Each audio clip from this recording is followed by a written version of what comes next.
So we are live. Good evening. Welcome to iFocus lecture 113. This is the 17th in the glaucoma module. We are lucky to have Dr. Venkatesh Rengaraj, the Talaiva himself, Chief of Aravind Eye Hospital, Pondicherry, speaking to us on lens-induced glaucoma.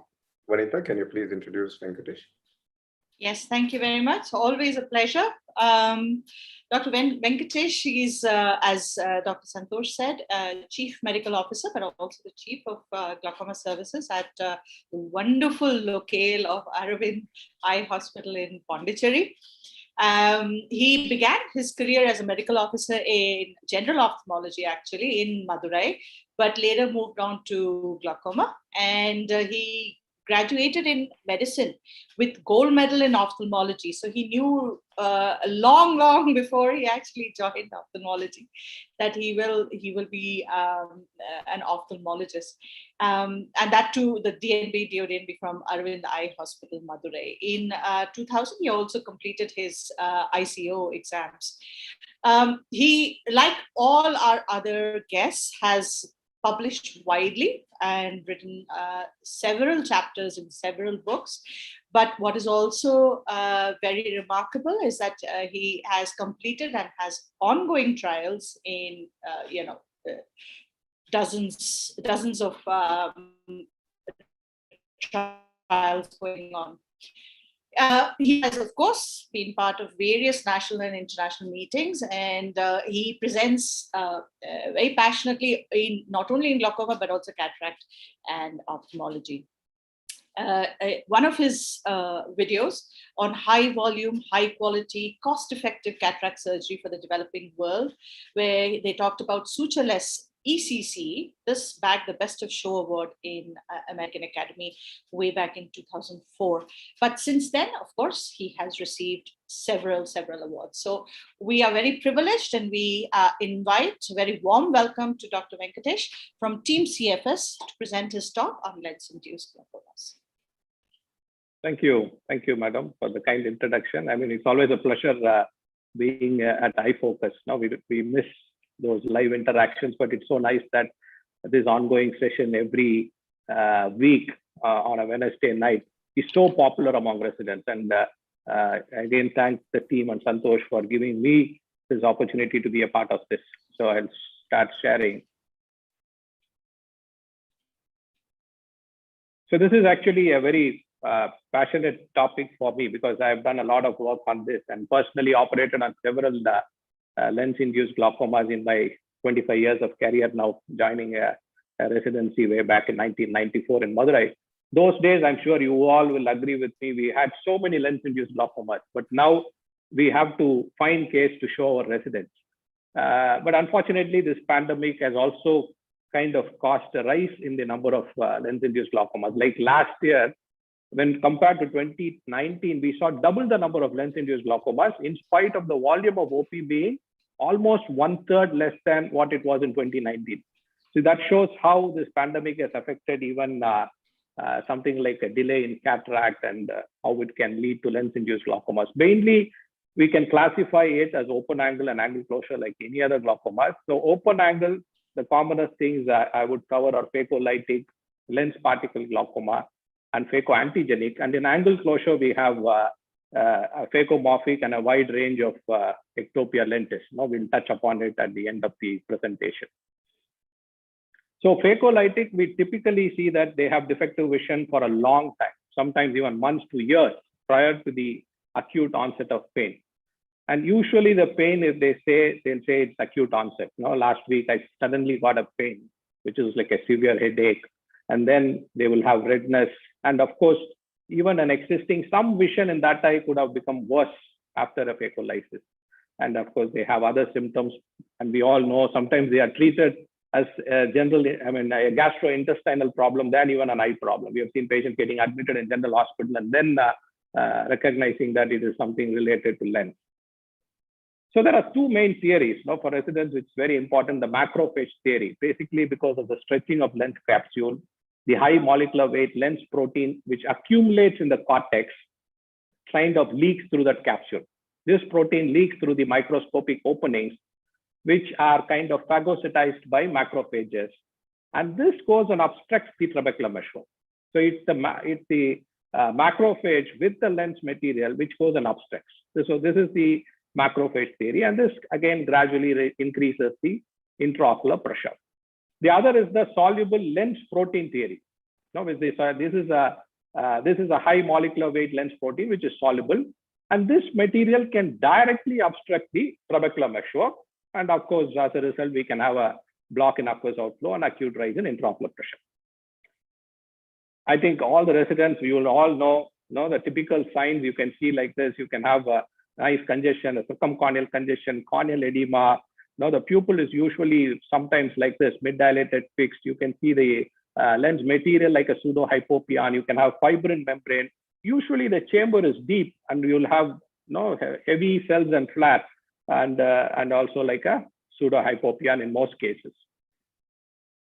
So these Morgagnonian cataracts, we can easily see the nucleus will be sunken sometimes on a long-standing lens-induced glaucoma patients, and the angles are usually open on gonioscopy.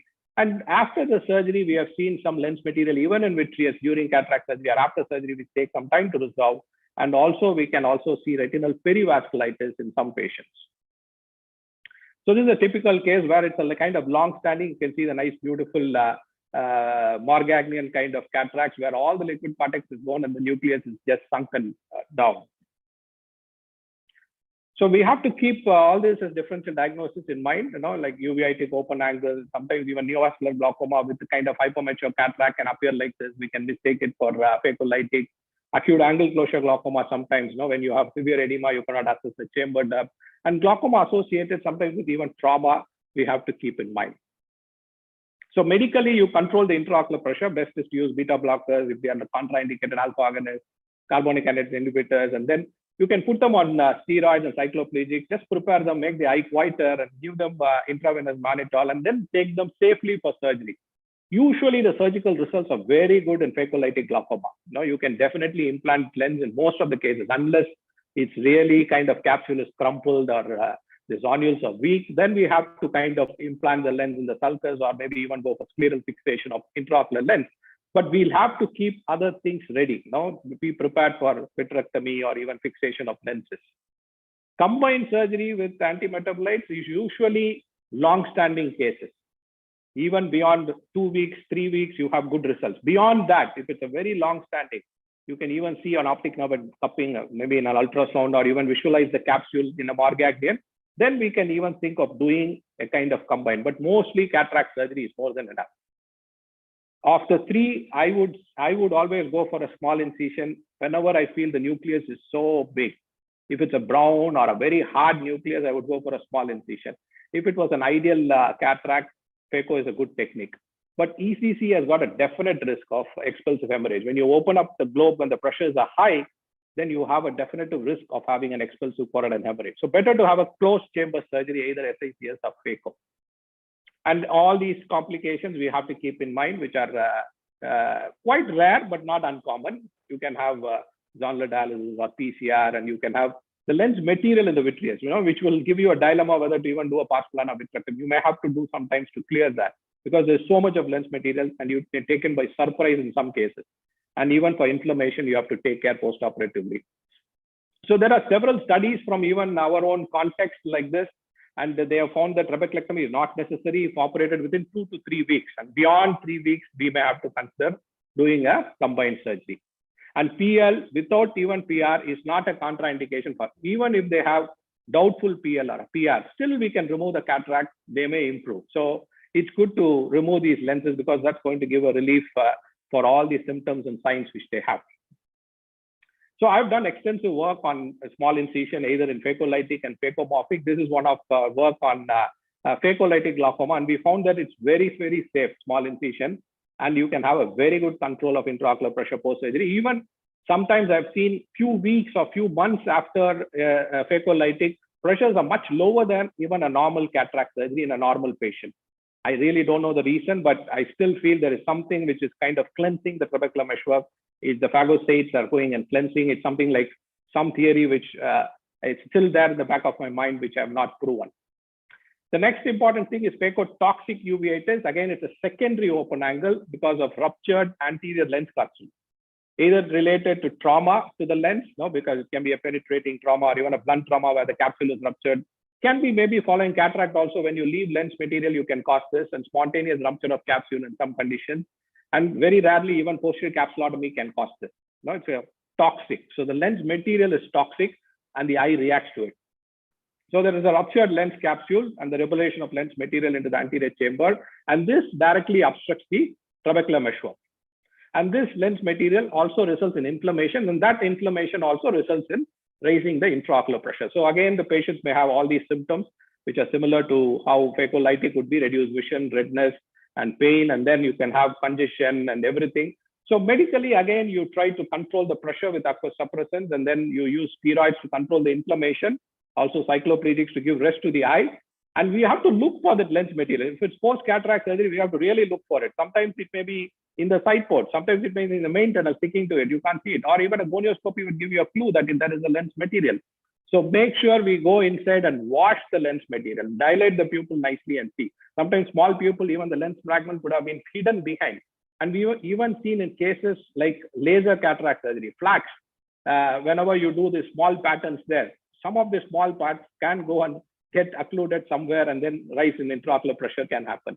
So we need to really watch out for lens material, especially in post-cataract surgery patients. The third important thing is the phacoantigenic or anaphylactic. It's slightly different from a toxic because here there is a hypersensitivity reaction. It's not the direct toxicity. Here, hypersensitivity reaction. It's a kind of Arthur's type immune complex reaction, which is mediated by IgE and a complement system. So there is a typical granulomatous inflammation. You can have granulomatous keratic precipitates. You can cells and flash. And the patients are sensitized to their own lens material as an allergen. After, it can be a trauma or it can be a cataract surgery. Usually they have a latent period, which is maybe 1 to 2 weeks between the lens protein exposure and the onset of inflammation. So this disruption of lens capsule, again, this lens protein, it acts as an antigen and they are exposed to the circulation. It is recognized as a foreign body by the immune system. And then your inflammatory reaction is set up against your own lenticular protein. So that is the immune complex reaction which happens, which results to inflammatory cells which go and obstruct the trabecular meshwork, leading to elevation of intraocular pressure. So typically you can see hypopyon here, granulomatous kind of uveitis, and sometimes even blood tinged. So whenever you have a blood tinged hypopyon like this, with other features of granulomatous inflammation, you have to think of phacoantigenic. It's quite rare, and we see in institutes once in a while, but it's definitely something which we have to keep in mind. And you can see other reactions which are typical of uveitis. So very important here, it's antigenic. So you have to give steroids and cycloplegics, control the intraocular pressure by whatever way it's possible. And again, the best thing is to remove the lens material because that is the one which is causing the reaction. So coming to the second half, the angle closure type, which is the important one is the Phacomorphic glaucoma. So this is a component, which is not only uncommon, it is also difficult to manage because of it. Again, you have a very shallow chamber and you have high pressures, which cannot be very easily controlled preoperatively. So it's a very important type of glaucoma to keep in mind. As lens ages, there is an increased anteroposterior lens, and this causes iridolenticular contact. When there is a pupillary block, you can have pushes the iris forward, and there is iridotrabecular contact, and resulting in a secondary angle closure. They can have pre-existingly shallow chambers, or the lens itself could cause this shallow chamber. So these people are prone for phacomorphic. As the lens thickens, when they have a shallow chamber, they can have a more chance of having phacomorphic glaucoma. So again, when it goes for angle closure, it can be again just appositional, and long term it can go for a synachial closure, which is also causing kind of a damage to your angle structures and trabecular meshwork, which even after sometimes removal of the cataract, you can still have persistent raised pressure. So what are predisposing for phacomorphic is smaller eyes, than the patients with the deep chambers, intumescent cataract, suddenly a swelling of the lens, which can happen in traumatic cataract, and rapidly developing senile cataracts, where it quickly progresses. There is swelling of the lens again. And whenever there is a zonular weakness, again, there is an anterior subluxation, there you can cause something like a phacomorphic, secondary to trauma, or even we have seen in cases with pseudo exfoliation. And of course, the smaller eyes with pre-existing narrow angles, definitely we have to consider this as a factor. So typically, again, they may not just jump in, but they'll have severe eye pain. They may have headaches. Of course, defective vision or blurred vision. Even if they had some vision, it would have blurred at that point of time. And usually precipitated at night by pupillary dilatation in dim light. So they can typically give histories like your narrow angle giving history. So clinically, decreased vision, there will be lid edema. We have seen most of the phacomorphics and phacolytics having upper lid edema and then swelling, and then even hemosis around the conjunctiva, circumcorneal congestion, severe corneal edema. And the chamber will be typically shallow with cells and flaps. Sometimes you can even having synechiae in a long-standing cases. There will be mid-dilated pupil like this, intumescent, mature, or a kind of a brown or a kind of a cataract, which is dense and hard, and raised intraocular pressure, closed angles. And fellow eye gonioscopy is very important here to rule out any occludable angle, which can also result in phacomorphic. So ultrasound B scan is very important in some of these phacomorphic to rule out any mass lesion, which is something which is behind and pushing, or even sometimes we may have to do UBM to rule out something which is there behind the iris. So the differential diagnosis we have to keep in mind is primary angle closure glaucoma, again with a kind of dense cataract would mimic like this, and angle closure secondary to anterior rotation of the iris lens diaphragm. Even though they are rare, but you have to keep that in mind, and some of the secondary causes are related to choroidal mass or effusion, even a scleral buckle or plateau iris, or some cyst which can be recognized in a UBM iris and ciliary body. And of course, as I said, in pseudoexfoliation, other cases where there can be lens subluxation and dislocation, which causes this secondary angle closure. So typically, how do you differentiate a phacomorphic and a PACG? Usually it occurs in a senile cataract. Other eye may be pseudophakic sometimes, so that can give you a good clue. There is no sex predilection. Here it's more of female. Here it's more in hypometropic individuals, PACG. Contralateral eyes may or may not have a shallow chamber. No? And here definitely, if it's a PACG, both eyes will have shallow chamber. And usually it's unilateral, mature, and intumescent cataract. Here the lens may be clear in a PACG, or it may be cataractous, but not much as in our phacomorphic cases. So again, medically we have to control. The control is very difficult because the chamber is closed here. So whatever we have to do is to reduce the secretion. So we can use timolol or alpha agonist and whatever which can reduce the pressure, but the inflammation also has to be controlled with the topical steroids.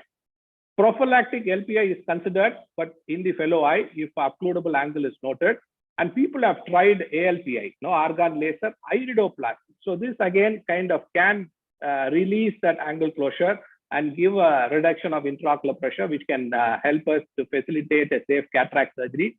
But we have to really be very careful in doing an ALPI because already the eyes are inflamed, and if you're going to do a laser, you can still flare up the inflammation. So we have to keep that in mind. And if the IOP is persistently high, some people perform this.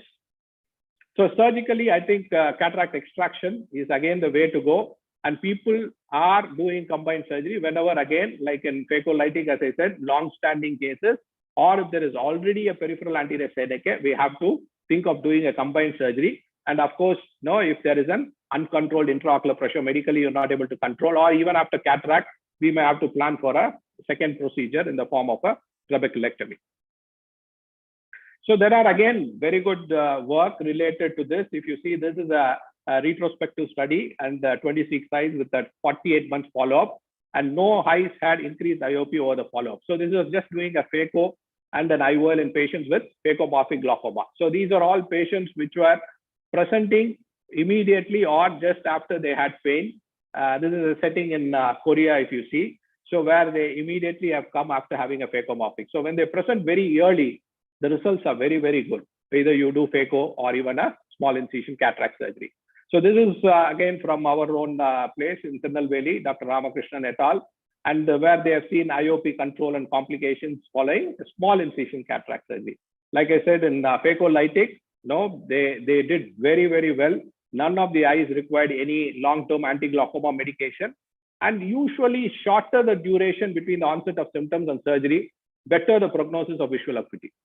This we have seen, especially in all these lens-induced glaucomas. If they come early, if they have been kind of delaying, because this COVID time, there's a delay. People are difficult to get even a e-pass sometimes. They are showing red eye or a pain in the eye to get an entry into Pondicherry, even from a neighboring district. If they are not able to get, if they don't have all the resources to get an e-pass, that's the kind of difficulty people are facing. But rarely they delay because they even get admitted in a general hospital. We have seen people being treated with IV fluids following the vomiting and headache. So there is some kind of a delay, and if they come, then we may have to consider combined, and even the prognosis is poor. But usually if they come within a week or 2 weeks, the results are very good. But phacomorphic is quite different from phacolytic because, as I said, there is the chamber is shallow, so there's a lot of issues during surgery. You can have endothelial compromise, you can have Descemet's membrane detachment, you can have your rexis being extending, you can have the Argentinian side is very common. And of course, you have to be very careful because the zonules are weak, you can have nodular dialysis. And this positive vitreous pressure will be really there. Because these eyes are so hard and the chamber is closed. So this would again result in other problems like increase in risk of PCR. Your iris can come out. So any extracapsular surgery should be totally avoided. We have to do closed chamber. And I think small incision would be the way to go.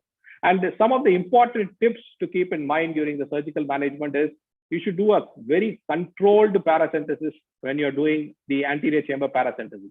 And there are a lot of people who have suggested that we can do a vitreous tap. You do a kind of a passive tap so that you decompress the vitreous. And this will allow the lens iris diaphragm to fall back, and your chamber can have some space for you to manipulate all your instruments. And some people have gone ahead and done a limited anterior vitrectomy also to do that job. And even a pars plana kind of partial core vitrectomy also would help if your chamber is totally flat. It's good to do that with your VR specialist, or if you know how to do it, it's good to do that before you enter into the anterior chamber. Otherwise, your endothelium will definitely be compromised, and you can have all other complications, which I just listed down in the first half. So these are all some of the reports which you are seeing, which is all published evidence is available where a limited vitrectomy is possible. A sutureless single port transconjunctival pars plana limited vitrectomy combined with phaco is very safe in phacomorphic glaucoma. And even a pars plana vitreous tap, you don't have to aspirate. You just have to passively leave the vitreous will come. A few ml of vitreous, if you just tap it, your eye becomes softer. The chamber will slightly deepen. But if you do too much of decompression, your chamber will be too deep, and then it makes your surgery very difficult again. So it's very important to keep control on how much of vitreous tap you're going to do. And this is again a study from Romania where they have compared between phaco and ECC, and they have found that the results are much better in both the techniques, but phaco also is equally good. And the symptoms again, the final visual outcome is the delay between the onset of symptoms and the establishment of diagnosis, and also the presence of late postoperative complications related to fibrin membrane, and inflammation is very common in phacomorphic than in phacolytic. You'll have a lot of membrane, and then that takes time for it to contract with your postoperative steroid regimen. So your final visual, again, it depends upon how early you take them up for surgery. And this is again a good work, a retrospective case series on long-term visual outcome and intraocular pressure outcome of phacomorphic. And again, they say that the shorter duration from symptoms to cataract extraction resulted in a better outcome. So 80.5% IOP was less than 21 without any medication. And actually 1 or 1.5 glaucoma eye drops were required in other 20%. So if again, you are going to do that in a very early stage of surgery, the results are going to be much better. So this is again to just show the role of ALP as an initial step, and IOP was successfully controlled before cataract surgery, where you are not able to medically control if you want to make it safe. So this is another way of doing an argon laser peripheral idioplasty to control or break the angle closure and then take them up for cataract surgery.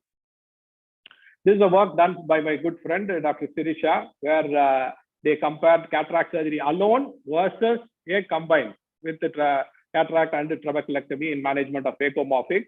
They randomized 126 eyes, 63 to only cataract, 63 to combined surgery. And the cataract surgery and combined resulted in similar IOP control. So after 6 months, you have similar IOP control. However, cataract surgery alone, as we all know, resulted in better and faster recovery. Now, when you do combine, again, there is complications related to combine your bleb and the management of the bleb and all that. So really, if you take again phacomorphic cataract surgery will be the way to go. So there are a lot of case reports on the role of flax, and the people believe that it's easy to do a rectus in these eyes because Argentinian flag is very common. So you have a control over your capsular axis, and the lens. Also, there can be a little bit of decompression happening, which can make your procedure safe. But again, no, it's the economics which plays an important role in a country like India. People usually with phacomorphic glaucoma may not be affordable for expensive lasers like this. Now, when Chi Soon Paik was presenting a couple of times in different meetings, I used to ask her, and how does it work? They say that even if medically, if they feel that no, this is a safer way of doing surgically, then they would subsidize and do even a flax for a phacomorphic cases. But in our scenario, I think it may not be very good, but we'll have to see how we can decompress the vitreous and do a very safe cataract surgery in some of these patients. So again, why people have lens-induced glaucomas, I think as residents, you should all understand. So this is a work done by, again, my good friends from Nepal. They saw about 413 cases of lens-induced glaucoma in Nepal, and of which 72% had phacomorphic and another 28% phacolytic. And they say that the reasons for late presentation is lack of escort in a place like Nepal. And the next important reason is lack of money. If you see, this work was done way back in 2001, you know, when access was not good either in India or in Nepal for cataract surgery. But now it's much, much better through the national program and the number of institutes available. So the reason behind the escort or money has been significantly reduced, but still people have lens-induced glaucomas. And we also wanted to understand more about that. And this is one of my residents who did a thesis and recently got this published in Ophthalmology Glaucoma. And we found that the main reason was good vision in the fellow eye. So the fellow eye is operated, it's got a pseudophakia, and they have very good vision. They delay their for the other eye cataract surgery. And the other important reason was lack of escort. Again, it's not the money which was the problem. They didn't have a supporting facility. No, they didn't have a caregiver who was free to bring them. So they just kept postponing. And this happened more during the pandemic. That's what I've seen now. So we are trying to find the reasons for delay in cataract surgery, or why people are coming even during a second wave for cataract surgery. It's interesting to see that the caregiver support is very important in a country like India. They just can't come on their own. They have to make several visits to the hospital to have a surgery done. So there are transport related issues and a lot of other issues more than the money. I think that is where I think we all have to play a very important role. And even we have to think of, I would say, sequential bilateral cataract surgery for significant cataracts. Because if you can do both eyes at the same time, if you are able to safely do that with the highest quality standard, that will be the way to go, at least in significant cataracts in both eyes. Otherwise, we ask them to come for a preoperative checkup. There is a surgical day they have to come. Again, follow-up, they have to come a couple of times. So almost 4 or 5 trips to the hospital, which not only increases the cost, they need support for doing that. And the other important thing is environmentally, we are not also sustainable because we are increasing the carbon footprint as well. So this is another interesting work, where you have to keep in mind when there is pseudophakia and they have significant cataract, we have to counsel them to have this surgery done and to counsel them about lens-induced glaucomas. And found that 7.9% required further topical medications for glaucoma, and delayed presentation, which is beyond 15 days, was associated with poor visual outcome. Even in our study, we found the same thing, that if they come beyond 2 or 3 weeks, then they have a poor outcome. So the final part of my talk will be something which is associated with glaucoma associated with Ectopia lentis. And usually this is because of subluxation in the lens. It can be like a partial displacement of the lens from the patellar fossa. The lens can subluxate behind the iris. It can be tilted at the pupil. It can come forward against the iris or partially into the anterior chamber. There are different ways it presents, and then people have secondary angle closure, or there may be an angle damage also causing it. So with the Ectopia lentis, you have dislocated lens, which is complete displacement of the lens from the patellar fossa. We can usually be seen microspirophakia, where the lens totally comes sometimes like this into the anterior chamber, and the lens can dislocate completely into the anterior chamber, or it can be in the vitreous also. It can stay silent in the vitreous, sometimes long-standing in the vitreous. It can again cause phacolytic glaucoma, and we have seen some very rare presentations like this.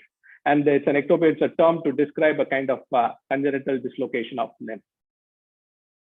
So I'm sure as residents, you all know with systemic association, mainly we see with Marfan syndrome, homocystinuria, conditions like Weil-Marksani, hyperlysinemia, and many other deficiencies, including Ehlers-Danlos syndrome.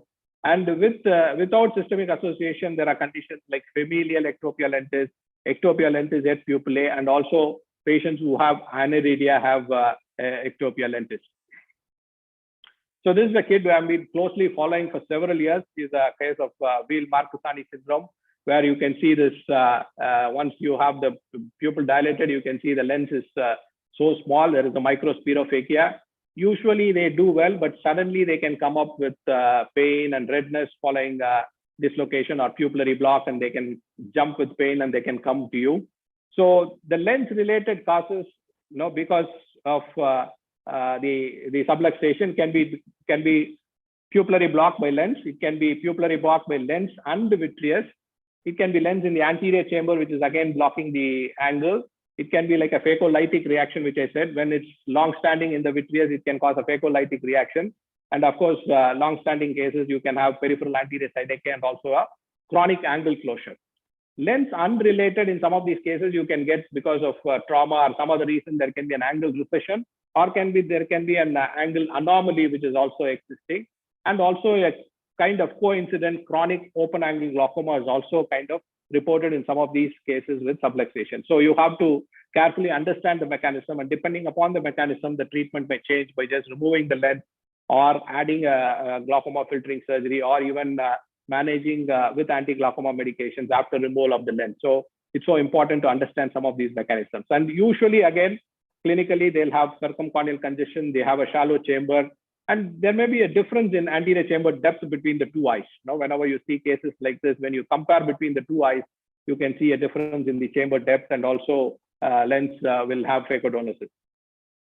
In subluxation, it can be within pupillary region and no visual impairment. You normally do a conservative treatment. And if there is going to be a pupillary block and there's going to be pain, laser peripheral iridotomy will help to begin with.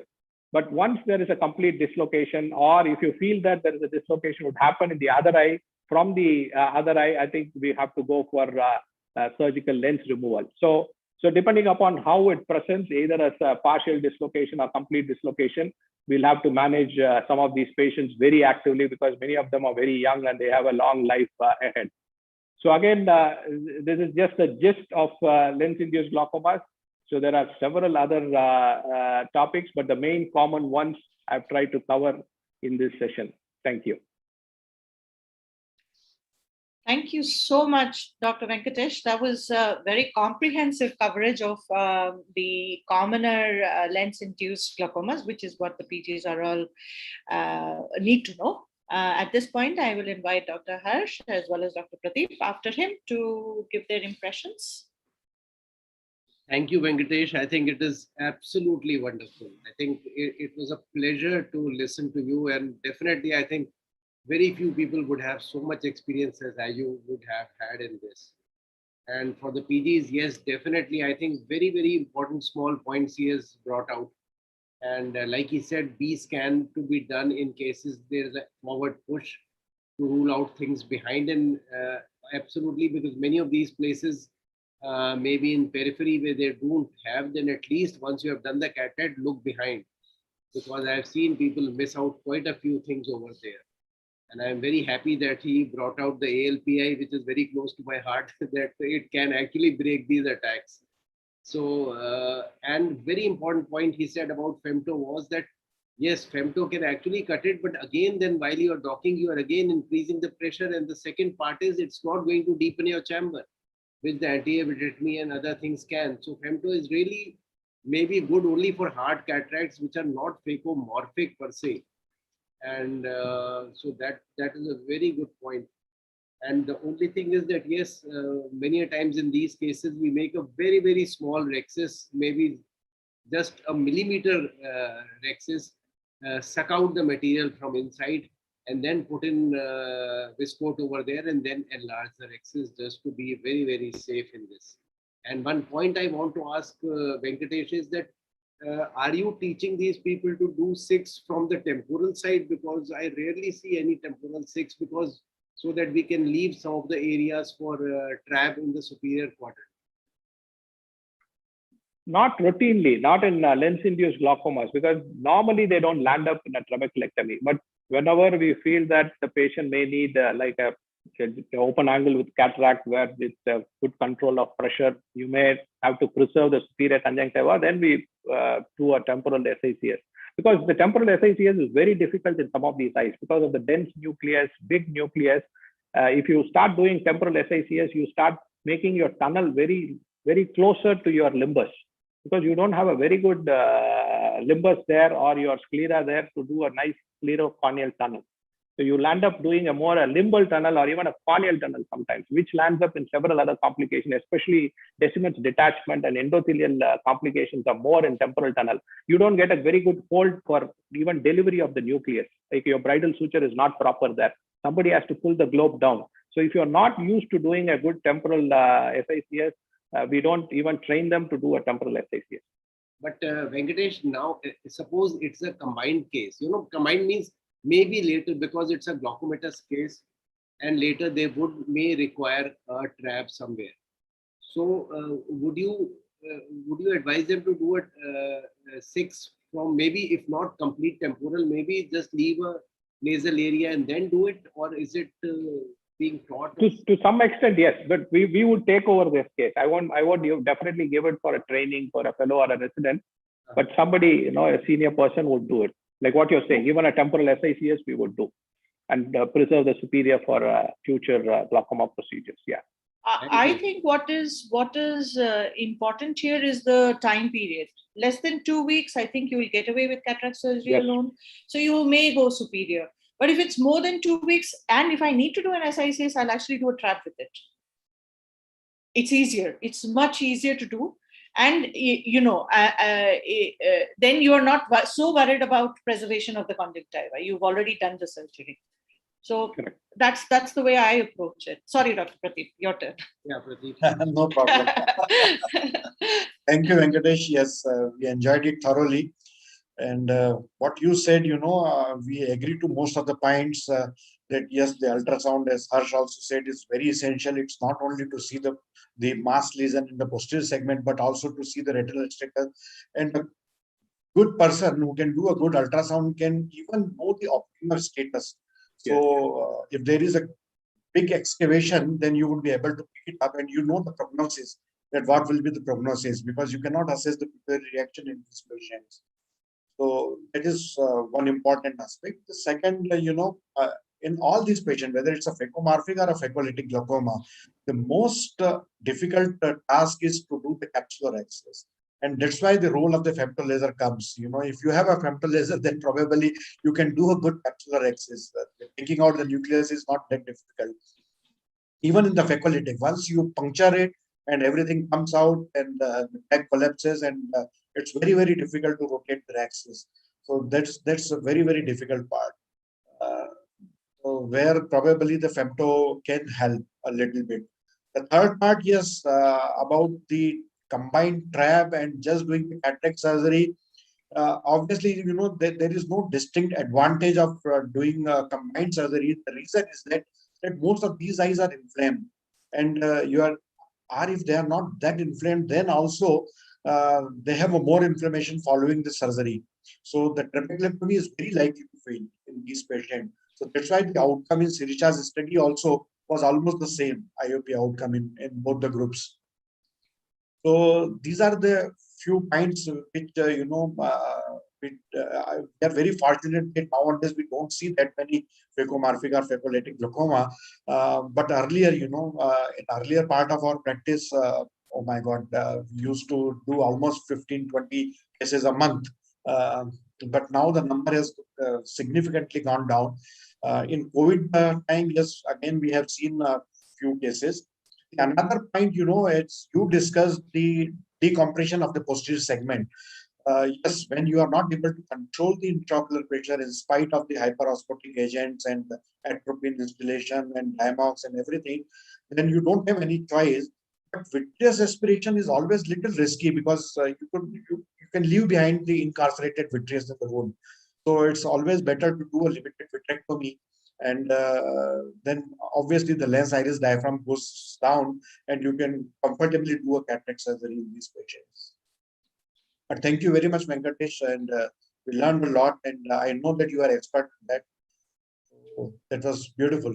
Thank you very much. So there are. I just said I kept a surgery separately. I thought if there is time, we can even go through that. I didn't want to show the surgical steps and all that. Yeah. There are a few questions from the audience, and so I just ask them now.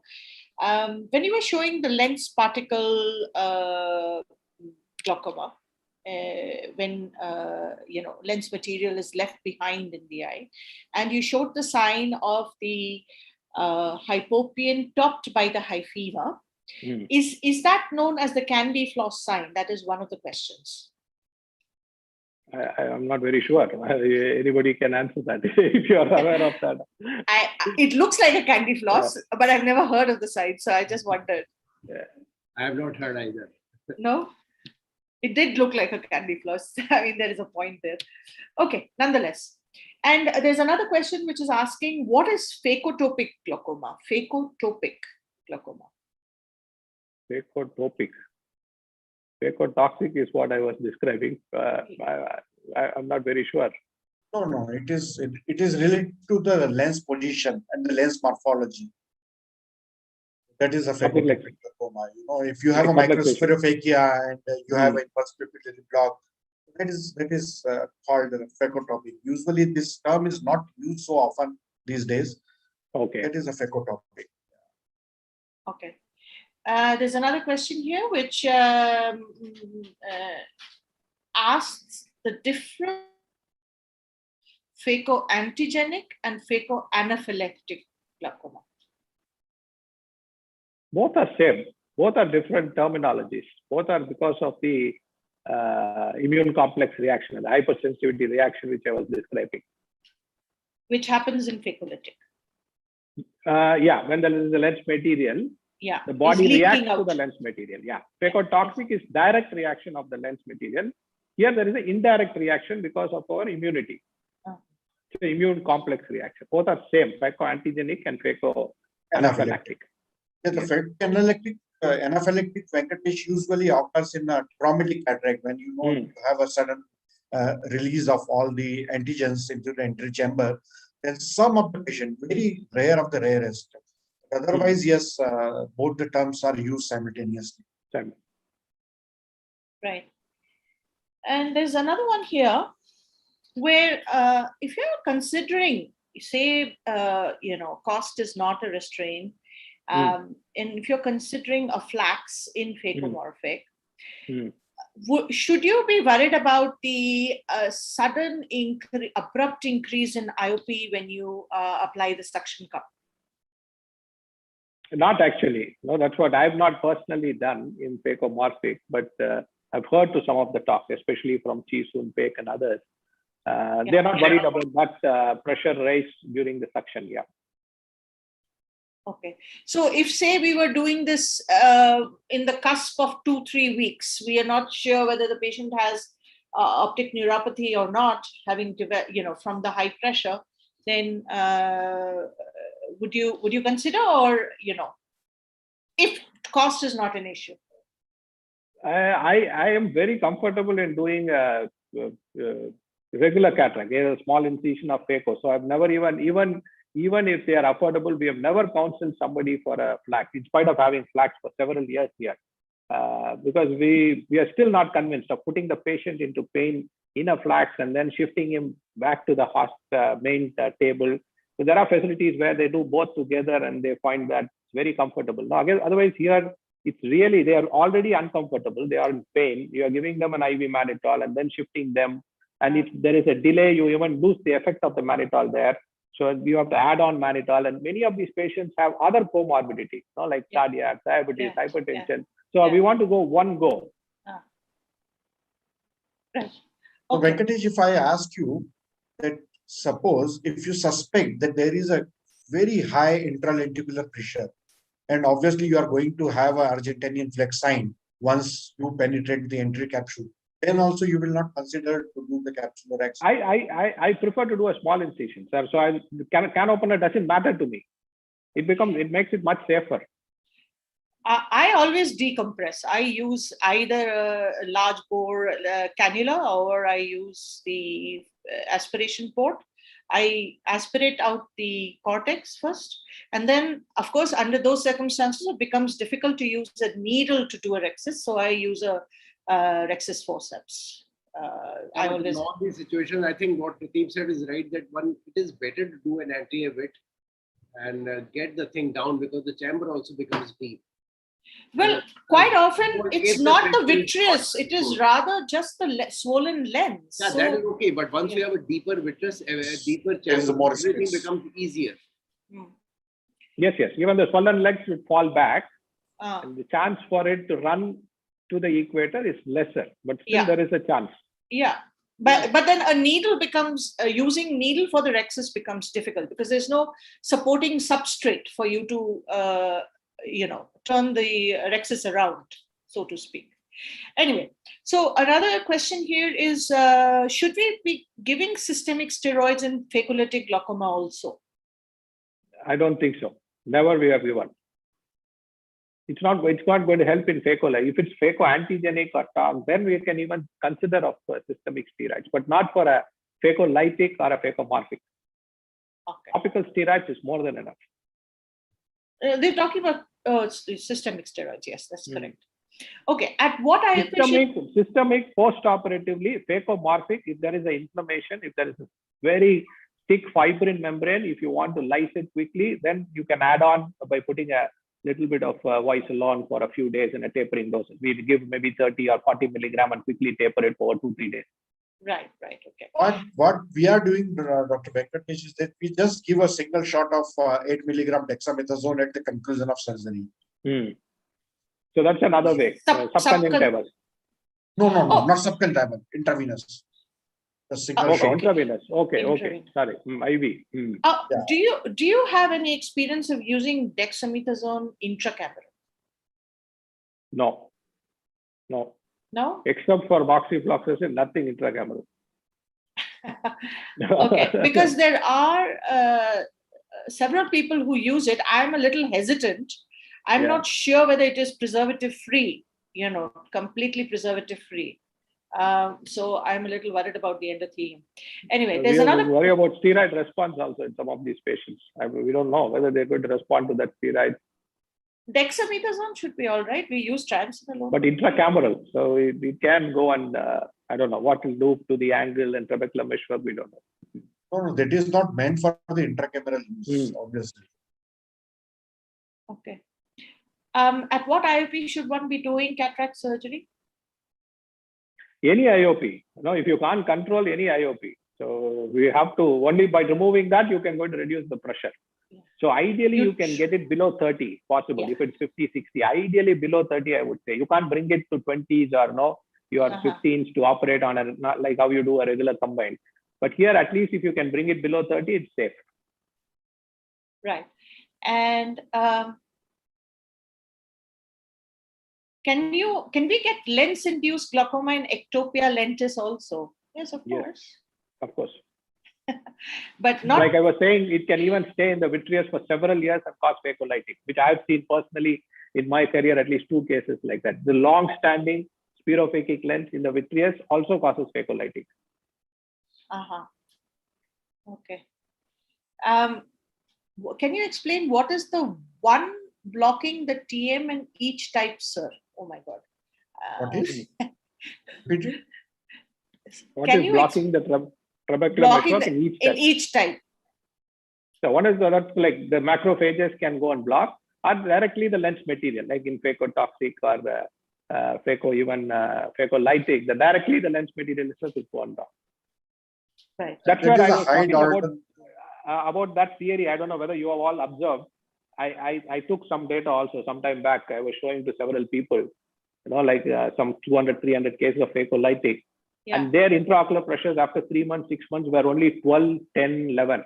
A normal cataract surgery was 16, 18. Yeah. Which was used to be 18, 20, 2 or 3 millimeters drop. Here I saw a significant drop. So I still have some theory in mind. Is that phagocytosis, the phagocytes cleansing your trabecular meshwork, doing something like a SLT or something else, which is like your, people even came up with the trabecular wash now. People are again talking about it. I saw this time also in WGC, there's a video. That's right. Alcon came up with that. It's called power wash. Yeah. Is something like that happening? I don't know. So if we can find that, it can be a treatment for glaucoma also. In phacomorphic, you talked about considering PI in the fellow eye. Yeah, if there is a narrow angle. Why not in the phacomorphic eye? Ideally, it's better to get rid of that lens, and then if you want, you can do a surgical PI if you want to, But if you're going to do a PI in that already with the chemos and the congested eye, it's again inflammation. No, you control the inflammation. You try and control as much pressure as possible. I routinely do but PI. Whether it really helps is questionable. So that's where I don't think we have any trial comparing that. Exactly, but we don't. At least I have not faced so many cases, so I couldn't have done a trial. But I normally feel don't do. Because if you especially if you've got an occludable angle the other side, it means that there is some element of relative pupillary block. So why should the intumescent cataract and the narrow angle not have that element? Is my question. That's the pupil is already mid-dilated, fixed, and you are seeing a kind of intumescence in the lens. Then that iridotomy may not really benefit that patient. That's the point. If you're seeing a normal pupil which is already reacting, and you see there is probably a kind of angle closure pressure related to your lens also without your lens component, then it may really help. Okay. Any comments about any of the questions or any Dr. Harsh, Dr. Pratik? I think we can go ahead and let him show some surgeries if we. Yeah, sure. Yeah. Good idea.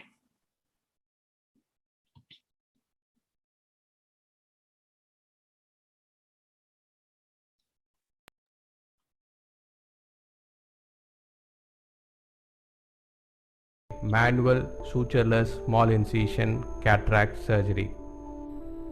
The first case is a recent onset phacolytic glaucoma.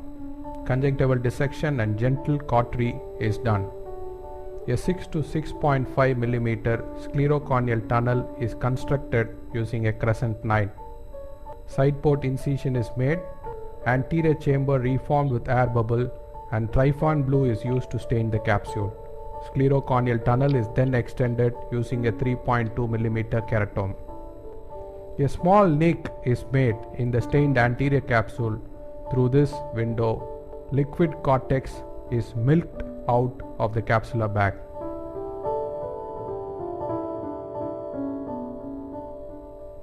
Then a viscoelastic is used to fill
cortex is washed using ringer lactate, exposing the small pupil with dense posterior synechiae.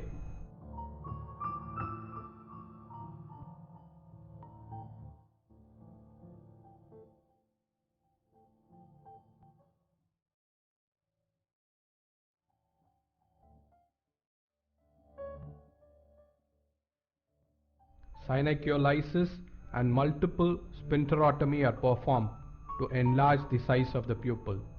A linear capsulotomy is made using a bent cystitome, and this is followed by tumbling the nucleus into the anterior chamber.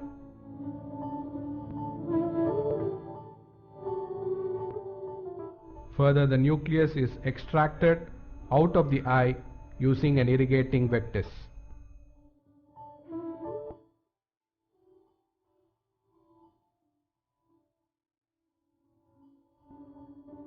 A 3-piece rigid intraocular lens is implanted in the sulcus. Note again the liquid cortex in vitreous. This will take several days to get absorbed, and a delay in visual recovery is discussed with the patient.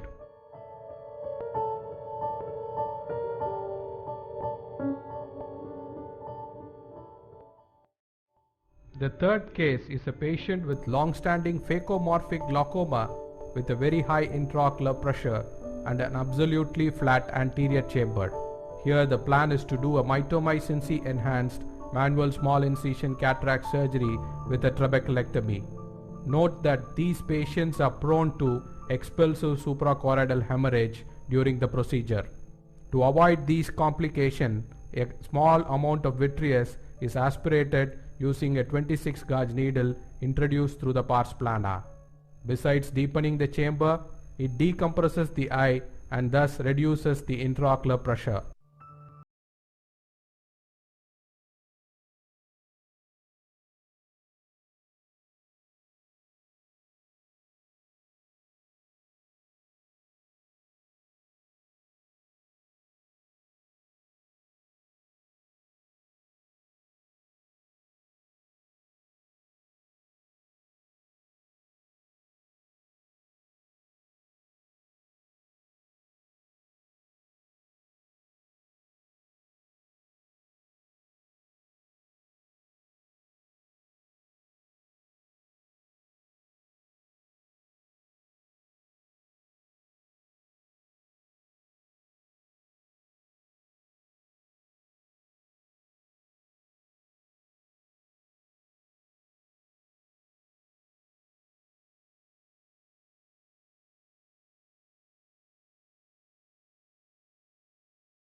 Implantation of intraocular lens, a Kelly sponge is used to excise a block of trabecular tissue from the posterior lip of the scleral tunnel incision.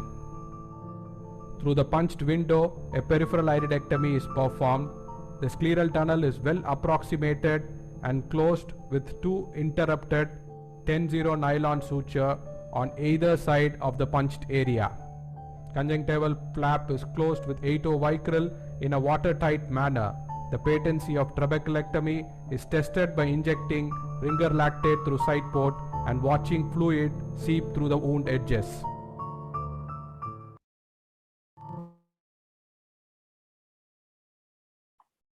Thank you very much. That was actually very, very interesting and gave us a comprehensive idea as to how we can manage these kind of really tough lens-induced glaucomas very seamlessly. Thank you so much. So I think we are just at time. Unless we have any other questions, we can call it a night today. Thank you, Venkatesh. Thank you, Venkatesh. It Just was a last pleasure. question. All the Yes, time sir. he uses the PMMA lens, Venkatesh?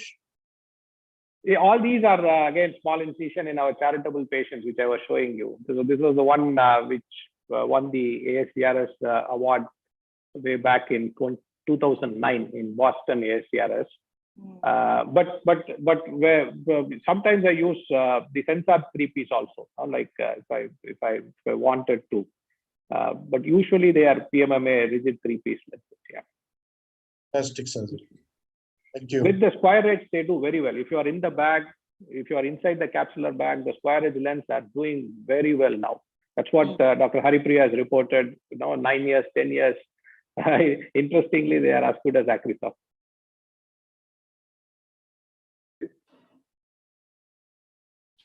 Thank you very much. Thank you you for your Thank you. time, for your effort, and for a wonderful presentation. Thank We you, hope, Venkatesh. we hope to see you in person very soon. Right. Good night. Good night. Good night.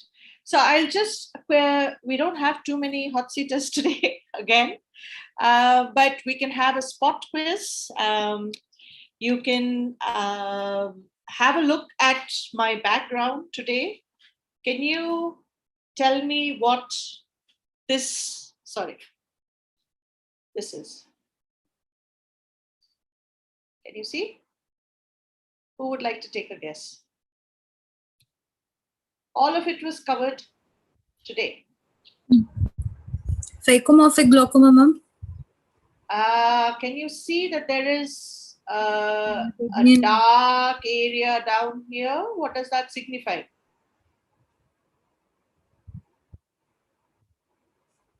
It's actually Ectopia lentis or subluxated cataract. The lens has subluxated superotemporally. That's the left eye and is very cataractous.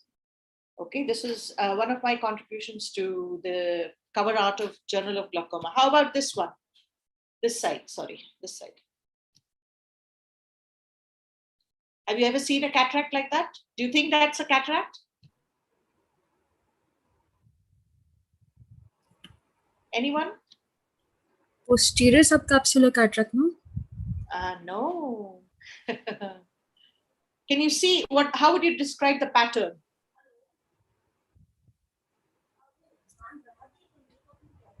Do you see a pattern? Okay, so this is a petaloid or a rosette kind of pattern and is typically seen in the cortex in trauma, post-trauma, blunt trauma. Okay, so how does that cataract contribute to glaucoma? Does it contribute to glaucoma or is it an associated finding?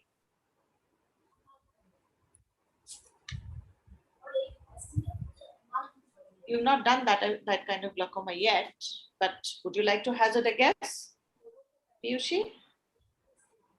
Oh, she's not there anymore. So, No, ma'am, I'm here. Yeah. Ma'am, so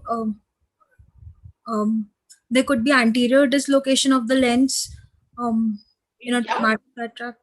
Yes, there could be. Very good. So if the AC is deep, anterior dislocation will make the AC shallow. Shallow, yeah.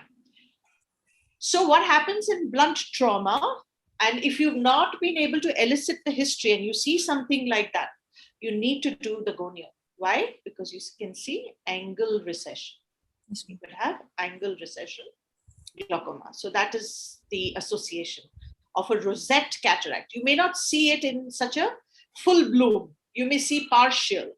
Okay, you may see only parts of it, and that I have seen quite often, and has gone unrecognized simply because the history of blunt trauma has not been elicited. Even if it has not been elicited, quite often people don't remember that they've had a trauma. So that happens in traumatic cataract. Rosette pattern, ROSETTE, rosette pattern. Okay. And what about that now?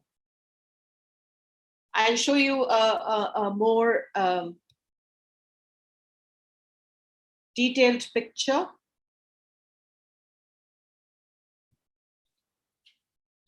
Here we are. Can anyone describe it?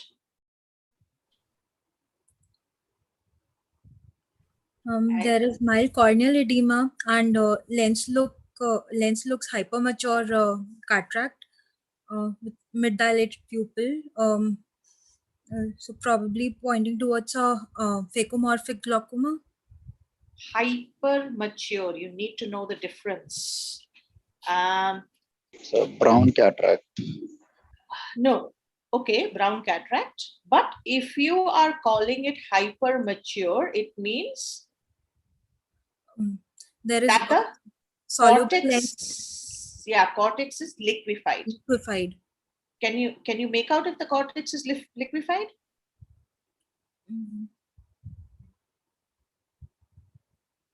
Mature cataract is when it's white. Hyper mature is when it's Milky white.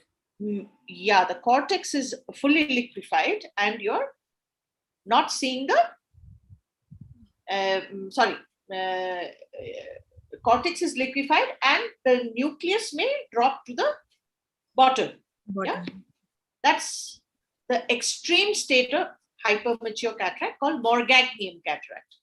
Okay, so this gentleman presented and he did not come from a low socioeconomic background, not a charitable patient type of patient, but he had his right eye surgery 5 years ago, and as Dr. Venkatesh was alluding, they don't want to come for the other eye surgery very quickly. So when he came, he had 5 weeks of pain. 5 weeks. I don't know how he tolerated that. And his pressure was in its 60s. He had, you're very right, had microcystic edema because of the high pressures and very, very shallow AC. So what happens next? What is the difference here? Can you make out? AC is deep, ma'am. Very good. Cornea? Cornea has become clear now. Yes. So two things have happened. You can see that the iris details were so unclear, whereas it has become so clear here and the AC has deepened. So this is the point I was trying to make, that if you have now, he was pseudophakic in the other eye, so there is no question of it being occludable. But I felt that this patient had primary angle closure and glaucoma, because he, if not for anything else, 5 weeks of high pressures must have resulted in some kind of optic neuropathy. So as I said, I was alluding again, I always do a PI. I whiten the eye down. I give steroids. I bring the pressure down, whether it's mannitol, Diamox, whatever it takes. I try to bring it down as far as possible. If it doesn't come down below 30 preoperative, when I'm checking, then on the day of surgery, again, I will give mannitol. And this is what happened when I dilated the pupil. Can you see this edge? So you were actually quite right. It's a hypermature cataract, which you can't make out here. Yes, ma'am. Okay, the cortex was completely liquefied and the nucleus was extremely large. So the zonules must have been lax. So there was a movement of the lens iris diaphragm forward, making the AC shallow. That was one. And also the fact that it didn't deepen very much means that the Morganian aspect, the nucleus, was also very large. It was indeed very large when I did surgery. Patient was not interested in visual rehabilitation because I did not think it was possible. When we did a B scan, we saw quite a bit of excavation. Even though that is meant to be a very gross estimate, you can more or less say. So we decided only to take the lens out and do a trap along with it. Can you see there is a PI there? I did the PI. Once the PI was done, I dilated the pupil. So I feel it makes it safe also to dilate. So you don't get high intraoperative, when you start high intraoperative pressure. Okay. I think we'll leave it at that today. Next class, we will do some tests again. Thank you so much, Thank you. ma'am, You're for welcome.